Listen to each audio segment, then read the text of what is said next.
আসসালামু আলাইকুম বন্ধুরা। তো এখানে তোমরা বলবে যে একটা মোটা রড একটা সরু রড কেন।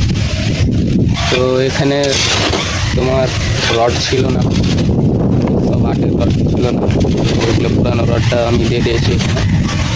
তো অনেক জনে বলবে যে এখানে মোটা রড এখানে সরু রড কেন, সেগুলো বেঁচে গিয়েছিলো, তারপরে আটের রড ছিল না, সেগুলো পুরানো বেঁচে ছিল, তো আমি দিয়ে দিয়েছি।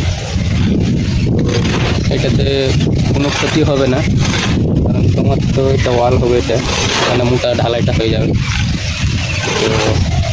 তো অবশ্যই আপনারা বলবেন কাজটা ভুল হয়েছে না ভালো হয়েছে, তো অবশ্যই কমেন্ট করবেন আমাকে। তো আমার তো মনে হয় না যে ভুল হয়েছে এখানে কাজটা, তো আপনারা কমেন্ট করবেন কাজটা ভালো হয়েছে না খারাপ হয়েছে। তো বেঁচে গিয়েছিলো বলে আমি দিয়ে দিয়েছি, আটের রড ছিল না।